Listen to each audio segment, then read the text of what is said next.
Le plancher craque en tabac.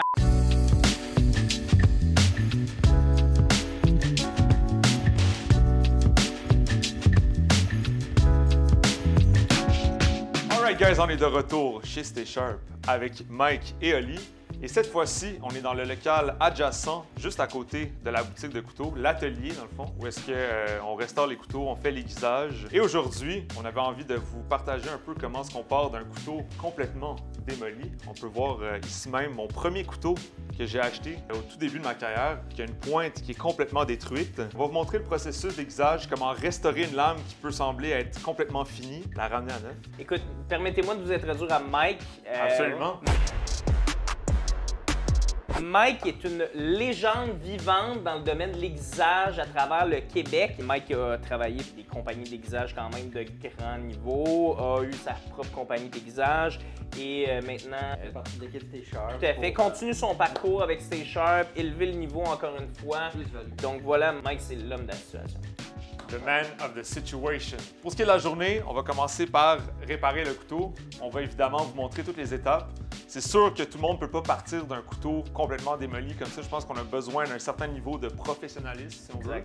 Mais certaines étapes par la suite, on peut reproduire à la maison, donc s'équiper de certaines pierres pour être capable de vous-même apprendre à aiguiser vos couteaux à la maison. Voilà, donc on répare un couteau, on cuisine, on mange, puis on a du plaisir. Vous en pensez quoi? Right on, man. Right on. Quelle belle journée. Au niveau de la pointe, nous, ce qu'on veut préserver, c'est l'acier dur sur le dessous de la lame. Ce que Mike veut faire, c'est retirer du métal sur le dessus de la lame. Un couteau, comment c'est fait? Généralement, le cœur, c'est un acier dur et c'est recouvert d'acier souple. Donc, le cœur, nous, on veut le garder le plus intact possible. Fait que Mike, ce qu'il est en train de faire, c'est de rabouter un petit peu le haut de la lame pour retrouver une pointe, mais seulement avec le métal souple.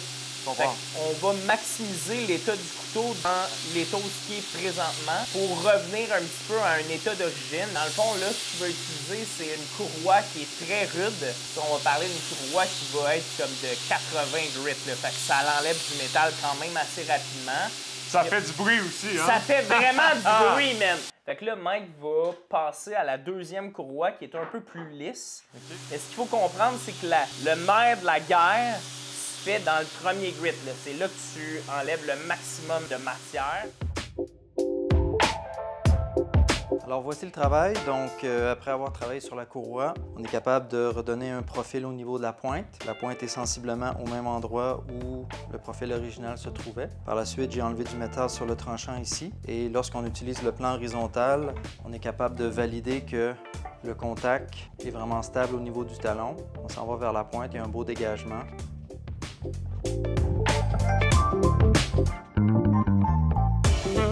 La matière qu'on retire, c'est la matière de la couche externe. Fait que théoriquement, ton couteau actuellement, là, il est presque oblique au niveau du tranchant. Mike, ce qu'il veut faire, c'est retirer de la matière sur les côtés. Je comprends. Dans le fond, on veut redécouvrir l'acier qui est dur, qu'on a discuté tantôt. Ça, c'est le nerf de la guerre. La matière souple sur les côtés, c'est elle qui protège ton acier qui est dur.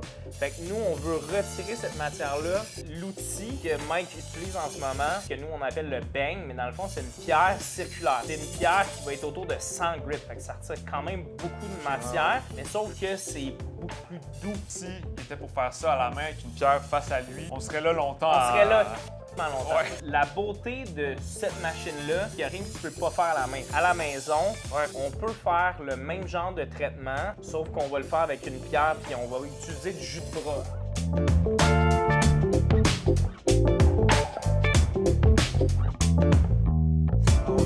Maintenant, l'amincissement est terminé. Les biseaux ont été polis de chaque côté. On va terminer avec le tranchant final.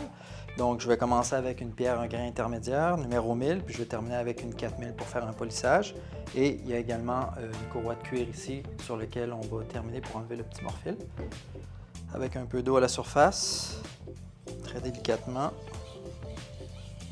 Fait que donc, ce que Mike est en train de faire actuellement, tout le monde peut le faire à la maison. Donc, on parle d'un simple aiguisage de biseau, le sommet de la lame, ce qu'on appelle le tranchant. Donc, il va passer sur une pierre de grain 1000, qui est une pierre médium, donc qui est une pierre d'aiguisage, entre guillemets. Donc, Mike fait des allers-retours de haut en bas pour l'ensemble du tranchant pour créer un morphile. C'est vraiment partie de la lame qui va traverser de l'autre côté de la lame. Je comprends. Il va effectuer le même mouvement de l'autre côté pour ramener le sommet égaux des deux côtés je comprends. avant de passer à la pierre de polissage. Si vous êtes droitier, comme ça ici, donc vous pouvez commencer avec la pointe, puis graduellement, vous faites votre chemin jusqu'au talon. Puis rendu ici, il faut inverser la lame, donc le tranchant va être à l'opposé. Ouais. Moi, je mets mon pouce puis mon index comme ça, donc je peux contrôler la hauteur ici. Puis avec ma main gauche, je garde mon pouce ici, puis les doigts vont vraiment placer la pression ici, proche de la lame. J'enlève la pression quand la lame avance. Je veux pas que la lame morde dans la pierre, donc la pression va être en tirant vers moi. Donc je commence au talon, graduellement, je déplace vers la pointe, je vais tourner un peu la lame pour garder le contact, puis je vais monter le manche un peu comme ça. L'idée, c'est de vraiment faire en sorte que les deux sommets puissent se toucher correctement. Et donc, si j'aiguise de cette manière-là ici, ça veut dire que le morphile, la lèvre de métal, va remonter vers le haut comme ça. Et donc, je dois faire suffisamment de passage sur la lame jusqu'à temps que je puisse détecter. Il n'y a pas vraiment de nombre de coups à donner. C'est vraiment, il faut vraiment détecter la présence. Parce que certains aciers sont plus durs, d'autres sont plus mous. Donc, les coups vont varier. C'est comme un feeling. C'est comme toi quand tu dis les pâtes sont prêtes ou le steak est prêt. C'est tellement d'expertise et d'expérience. Mais je pense que ce qu'on peut en déduire, c'est allez-y le plus symétrique possible. Donc, si vous voulez faire un côté, faites l'autre exactement de la même quantité. L'angle du couteau par rapport à la pierre, par exemple, pour un couteau japonais comme ça, il est suggéré de rester autour de 15 degrés. Donc, pour les couteaux européens, on va être un petit peu plus haut. Mais dans ce cas-ci, j'essaie de rester ici à environ 15 degrés. Si on part complètement droit comme ça, j'ai un angle de 90 degrés par rapport à la pierre. Si je prends la moitié, ça veut dire que je m'en vais à 45. Puis la moitié de 45, c'est à peu près 22,5. Puis là, si je couche juste un petit peu plus, ça me donne environ ce 15 degrés-là que j'ai besoin. OK.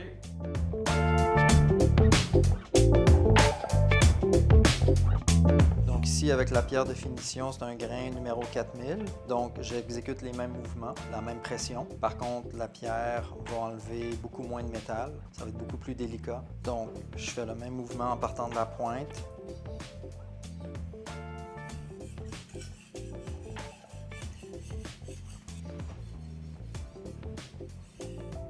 De détecter qu'il y a effectivement un morphile. Donc, à ce moment-là, je vais pouvoir procéder au démorphilage final. Donc, c'est vraiment un mouvement alterné. C'est vraiment plus un geste en finesse. Je vais contrôler la pression. On n'a pas besoin d'aller vite. Après avoir terminé sur la pierre de polissage, il est possible d'utiliser le bloc de cuir, justement, pour faire un démorphilage final, vraiment la finition. Celui-ci, on a mis de l'oxyde de chromium dessus. Donc, je vais simplement faire un mouvement en m'éloignant du tranchant, comme les courroies de cuir pour les barbiers. Et voilà, la lame est de retour, prêt à cuisiner.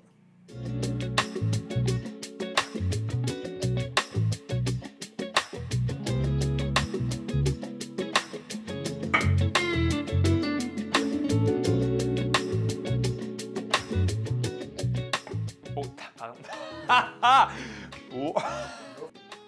J'ai même pas la chance de faire 3 va-et-vient. C'est direct, bam! 3 doigts. Imagine si tu y vas avec 5 doigts. Comment ça va aller vite?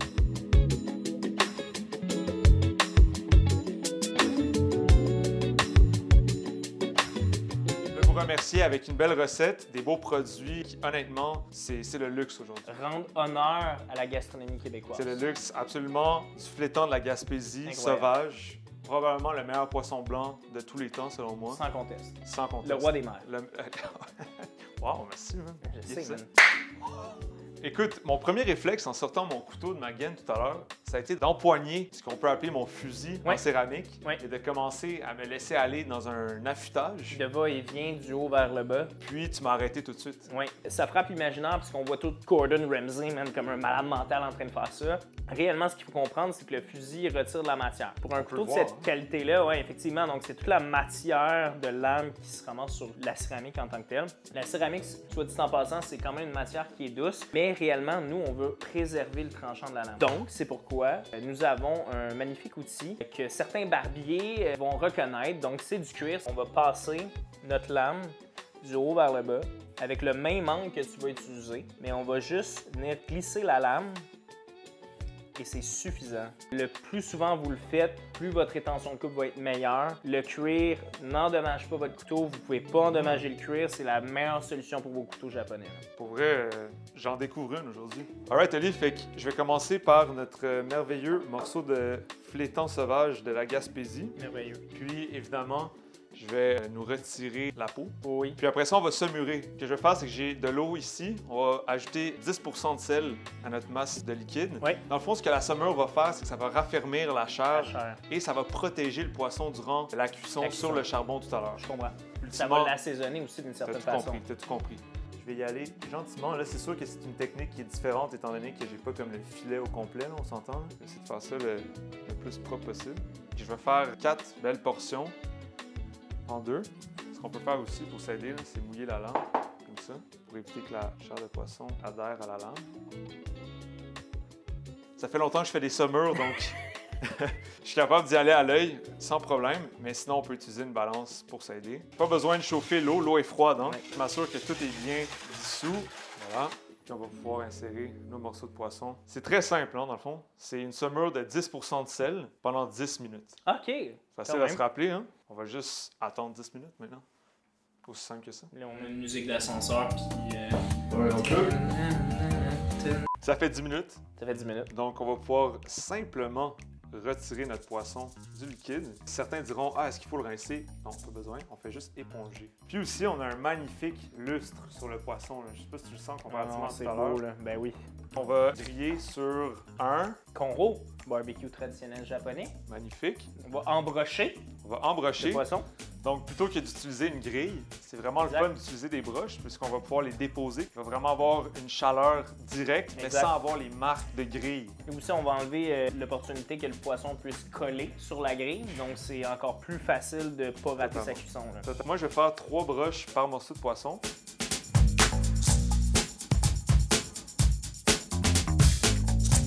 On va préparer nos magnifiques asperges blanches.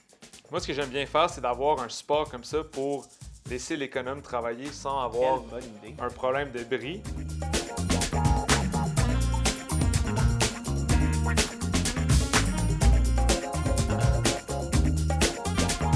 On continue avec nos oignons. Donc, la sauce. La sauce. Sauce, mon gars. T'as tout dit. Le concept de cette sauce-là, c'est un hybride entre une sauce soubise et un beurre blanc. Oh, je sais, j'ai peur.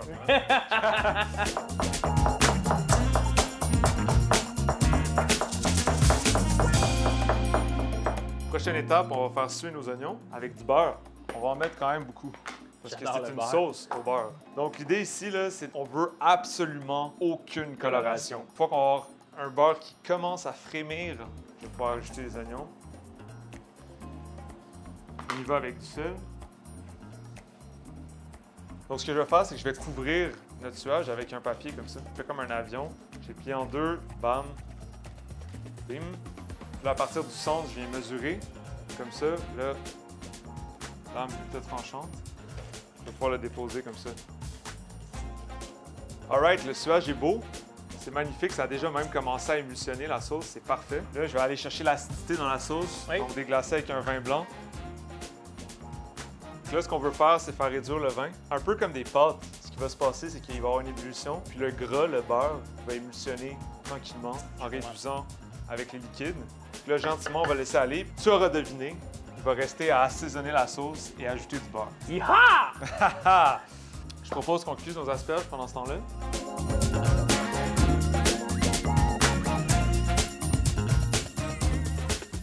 Donc, évidemment, il n'y a pas juste des couteaux chez Stay Sharp, on a des barbecues aussi, des pierres aiguisées, Absolument. puis ça se retrouve soit en boutique et en ligne. Exactement. Donc, évidemment, on est là pour répondre à vos besoins. Si vous avez quoi que ce soit comme question, on va vous aider. Parfait, man. Puis, si vous avez envie de sauver un petit 10%, code WeChef au checkout. Oh, WeChef! Merci.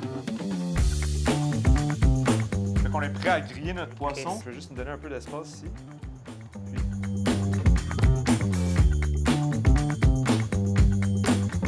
Avec du poisson blanc, il faut juste faire attention parce que la chair peut devenir très fragile rapidement. On va juste laisser la chaleur résiduelle finir la cuisson du poisson.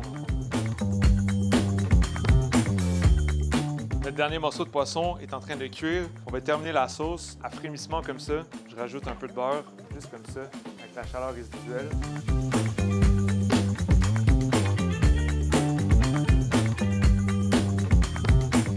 Ma surprise, c'est la saison de la truffe noire qui commence. Donc, on va finir avec la belle truffe noire. Qu'est-ce que t'en penses? Fait que je vais finir le dressage. On va juste tailler nos belles asperges.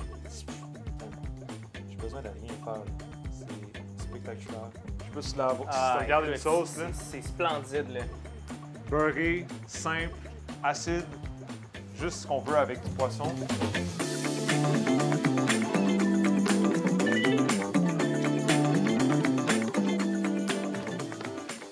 Messieurs, un grand merci pour cette belle journée d'apprentissage. Pour vrai, j'en ai appris plein. Je ne vais pas vous mentir. Merci à toi. Je pensais que j'étais bon, mais je ne suis pas bon en aiguisage. Et en guise de remerciement, je vous ai préparé ces deux assiettes. Donc, flétan de la Gaspésie grillé sur le charbon de bois, sauce beurre blanc style Soubise avec asperges blanches grillées et de la truffe noire râpée pour finir.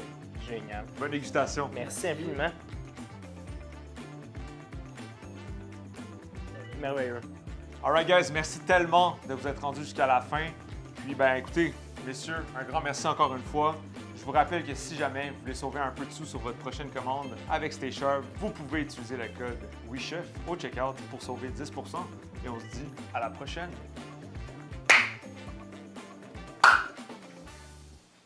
Wow, man, sainte pré. Oh. Oh. Ah. T'es-tu saucé? Non, même.